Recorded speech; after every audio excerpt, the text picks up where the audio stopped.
आज की ये गिरावट उन लोगों के लिए काफी बड़ा जवाब है जो अब तक ये बोल रहे थे कि बाजार के अंदर गिरावट आ ही नहीं सकती, बाजार के अंदर बड़ी गिरावट नहीं देखने को मिलेगी। और जिस तरीके से ट्विटर पर, टेलीग्राम पर लगातार रिटेल इन्वेस्टर्स को बाइंग रिकमेंडेशन करी जा रही थी, वो आज उन लोगों के लिए जवाब है कि बाजार के अंदर वैल्यूएशन नाम की भी कोई चीज़ है। और अब मार्केट को जस्टिफाइड कर रहे हैं एक नहीं अनेक कारणों से। 550 अंक निफ्टी गिरा है और लगभग 1800 अंक सेंसेक्स गिर चुका है। और अगर बात करें पीएसयू स्टॉक्स की और बात करें बाजार के फ्लेवर्ड स्टॉक्स की, तो ऊपरी स्तर से 30 से 35% तक की करेक्शन आ चुकी है। एनबीसीसी का स्टॉक आज में 152 रुपए का लो छू के जा चुका है, 152 रुपीज का। आप सोचिए कितनी बड़ी गिरावट इनके अंदर हायर लेवल से अब तक हो चुकी है। और जो अभी भी नहीं संभले हैं वो जरा तैयार हो जाइए, अभी यहाँ से बाजार के अंदर बहुत कुछ देखने को मिल सकता है। यानी कि यहाँ से भी अच्छी खासी गिरावट अभी भी देखने को मिल सकती है। और जस्टिफिकेशन की बात करें तो अब लोग बाग क्या बता रहे हैं?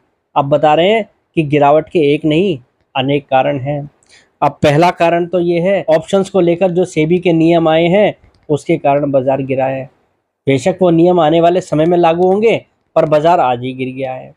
दूसरा कारण इजराइल ईरान वार है। पहले इसको डिस्काउंटेड बताया जा रहा था कि बाजार ये सब चीज़ें देख चुका है, अब यहाँ से बात होने लगी है कि वार की एक्सेलेरेशन होगा जिसके कारण यहाँ पर गिरावट हुई है।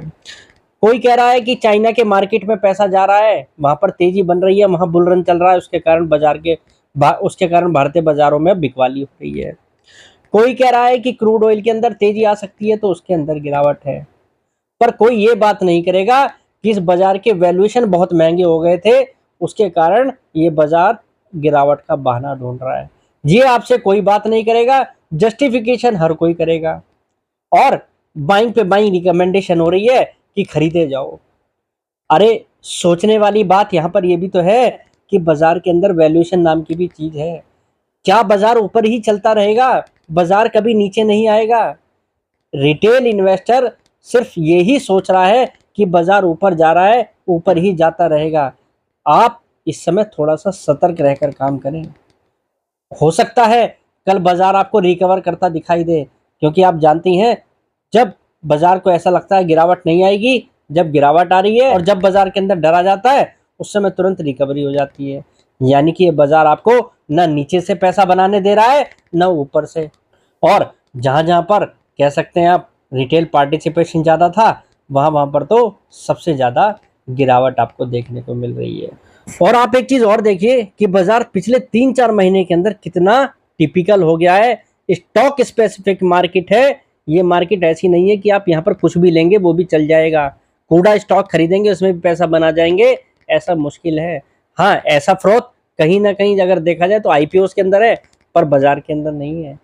अब आपको सतर्क रहकर काम करने की जरूरत है। मैंने आपसे पहले भी वीडियो बनाकर कहा है कि स्टॉक स्पेसिफिक होकर काम करिए, यानी कि अच्छे अच्छे स्टॉक वैल्यूएशन के हिसाब से ढूंढिए, उन पर काम कीजिए। आप बाजार के अंदर जो ट्रेंड था उसको फॉलो ना करें।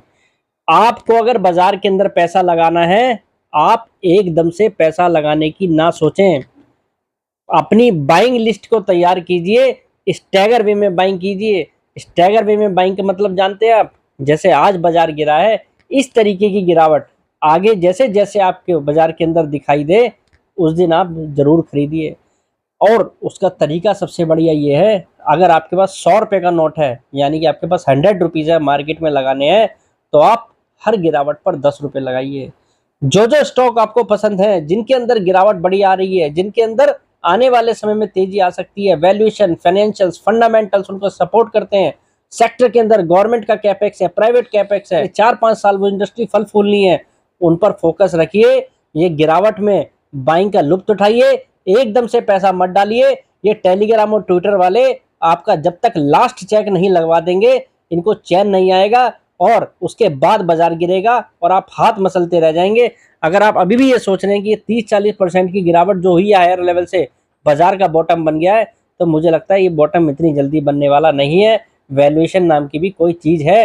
और मैंने पीछे भी आपसे कहा था, इतनी ग्लोबली टेंशन एक्सकेलेट होंगी, बाजार पर उसका इम्पैक्ट आना है। और सबसे बड़ी बात, mothers of all market, US की मार्केट जब तक अच्छी नहीं होंगी, भारत के बाजार अच्छे नहीं होंगे। तो आप सतर्क रहकर काम कीजिए। ये ट्विटर और टेलीग्राम को छोड़िए, अपने दिमाग को चलाना स्टार्ट कीजिए। फंडामेंटल फाइनेंशियल वैल्यूएशन पर ध्यान दीजिए। बाजार इस समय महंगा है, ये बात सच है, और महंगा हो सकता है, इसमें भी कोई डाउट नहीं है। पर बाजार को एक बार गिरना जरूर है, एक बार वैल्यूएशन को एडजस्ट जरूर करना है, चाहे वो आगे पीछे कभी भी करे। तो हर गिरावट को बाइंग की अपॉर्चुनिटी समझकर यहाँ पर मौका ढूंढिए, ना कि अब घबराइए और एकदम से सुनकर किसी भी स्टॉक का मत खरीदिए। तो आज के लिए इतना ही, कल फिर मुलाकात करेंगे एक नई वीडियो के साथ। फिलहाल के लिए नमस्कार।